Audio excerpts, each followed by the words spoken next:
Now a certain man was sick, named Lazarus, of Bethany, the town of Mary and her sister Martha. It was that Mary which anointed the Lord with ointment and wiped his feet with her hair, whose brother Lazarus was sick. Interesting. I just realized that's not mentioned in John, but it's mentioned here as though we know what they're talking about. Interesting. John didn't know Matthew, Mark, and Luke were writing a book. Therefore his sister sent unto him, saying, Lord, behold, he whom thou lovest is sick. When Jesus heard that, he said, The sickness is not unto death, but for the glory of God, that the Son of God might be glorified thereby. Now Jesus loved Martha and her sister and Lazarus. When he had heard, therefore, that he was sick, he abode 2 days still in the same place where he was. Then, after that, saith he to his disciples, Let us go to Judæa again. His disciples say unto him, Master, the Jews of late sought to stone thee, and goest thou thither again? Jesus answered, Are there not 12 hours in the day? If any man walk in the day, he stumbleth not, because he seeth the light of this world. But if a man walk in the night, he stumbleth, because there is no light in him. These things saith he. After that he saith unto them, Our friend Lazarus still sleepeth, but I go that I may awake him out of sleep. Then said his disciples, Lord, if he sleep, he shall do well. Howbeit Jesus spake of his death, but they thought that he had spoken of taking of rest in sleep. Then said the Jews unto them plainly, Lazarus is dead. Thank you. Then said Jesus unto them, I wonder why it was in red, plainly, Lazarus is dead. And I am glad for your sakes that I was not there, to the intent that you may believe. Nevertheless, let us go unto him. Then said Thomas, which is called Didymus, unto his fellow disciples, Let us also go, that we may die with him. Then when Jesus came, he found that he had lain in the grave 4 days already. Now Bethany was nigh unto Jerusalem, about 15 furlongs off. Many of the Jews came to Martha and Mary to comfort them concerning their brother. Then Martha, as soon as she heard that Jesus was coming, went and met him, but Mary sat still in the house. Then said Martha unto Jesus, Lord, if thou hadst been here, my brother had not died. But I know that even now, whatsoever thou wilt ask of God, God will give it thee. Jesus saith unto her, Thy brother shall rise again. Martha saith unto him, I know he shall rise again in the resurrection at the last day. Jesus said unto her, I am the resurrection and the life. He that believeth in me, though he were dead, yet shall he live. And whosoever liveth and believeth in me shall never die. Believest thou this? She saith unto him, Yea, Lord, I believe that thou art the Christ, the Son of God, which should come into the world. And when she had so said, she went her way, and called Mary her sister secretly, saying, The Master is come, and calleth for thee. As soon as she heard that, she arose quickly and came unto him.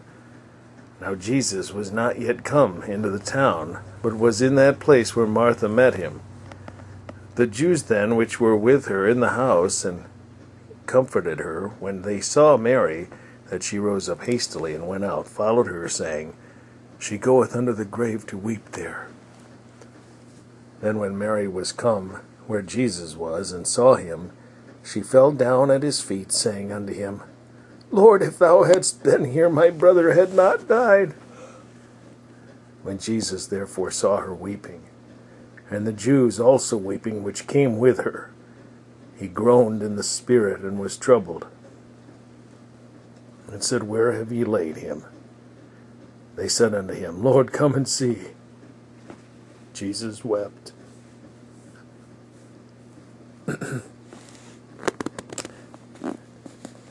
Then said the Jews, Behold how he loved him. And some of them said, Could not this man which opened the eyes of the blind have caused that even this man should not have died? Jesus therefore again, groaning in himself, cometh to the grave. It was a cave, and a stone lay upon it. Jesus said, Take ye away the stone. Martha, the sister of him that was dead, said unto him, Lord, by this time he stinketh, for he hath been dead 4 days. Jesus said unto her, Said I not unto thee, that if thou wouldest believe, thou shouldest see the glory of God? And they took away the stone from the place where the dead was laid. And Jesus lifted up his eyes and said, Father, I thank thee that thou hast heard me. And I knew that thou hearest me always, but because of the people which stand by, I said it, that they may believe that thou hast sent me. And when he had thus spoken, he cried with a loud voice, Lazarus! Come forth!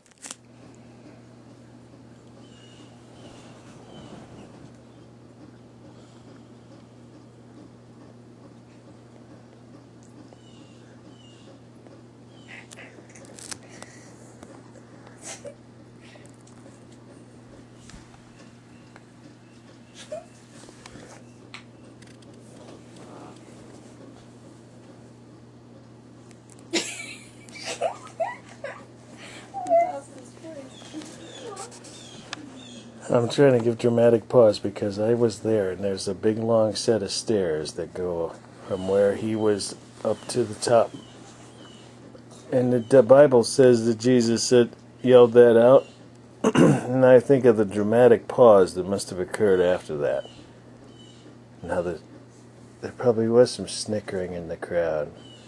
People that laughed him to scorn as they did when he made the little girl that was dead rise from the dead. And there were people that were kind of mumbling, kind of nervously, like, let's get out of here. This is embarrassing. That guy's lost his mind.